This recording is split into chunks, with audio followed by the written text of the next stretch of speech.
Hi traders, and welcome to the daily recap show for today, Wednesday the 3rd of November. In this morning's FTSE report we said that we still remain with a bullish bias, but below 72.77 to 82 things were coming a little bit muddied and it was a little bit difficult to try and find clear high probability trade placement areas. We did have some zones of support and resistance that we wanted to reference, but as I say, just the FTSE's not really that clear in this area at the moment. It's quite choppy.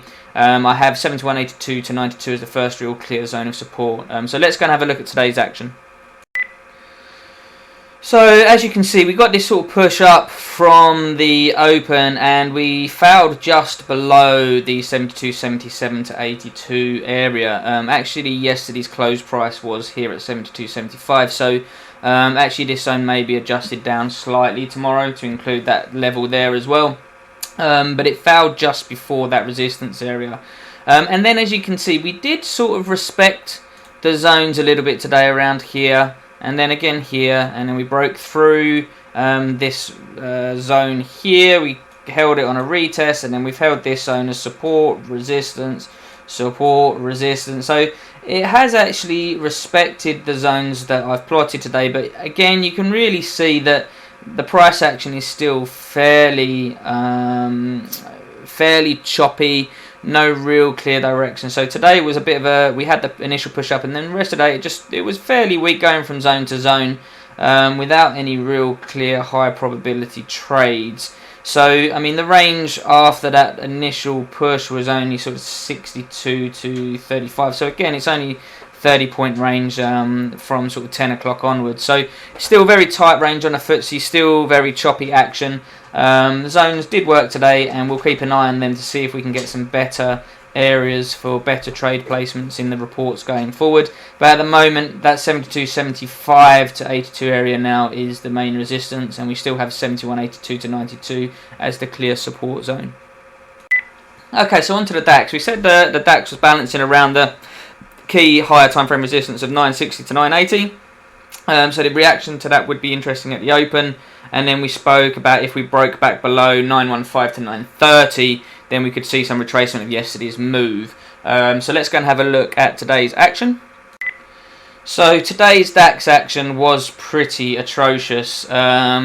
Although we did actually respect the zones extremely well, we held that 960 to 980 as resistance on the open.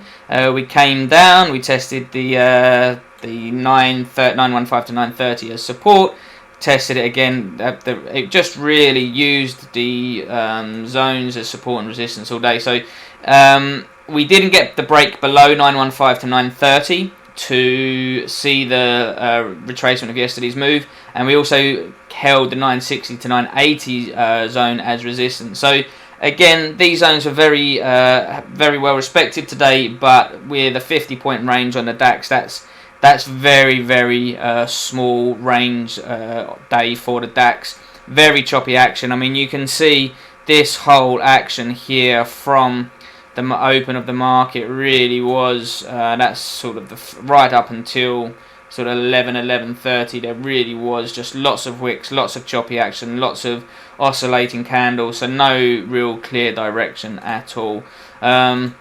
So again, yeah, nice to see that the zones were still being respected, but the DAX still very much balancing up towards this 960 to 980 area, and we'll have to wait and see what the market does after FOMC tonight and into tomorrow. This sort of choppy action is very normal ahead of the FOMC, so hopefully maybe the FOMC and maybe NFP on Friday can be a catalyst for a bit more of a better move to give us some more opportunities. So I hope you guys have found that useful, and I'll speak to you again tomorrow.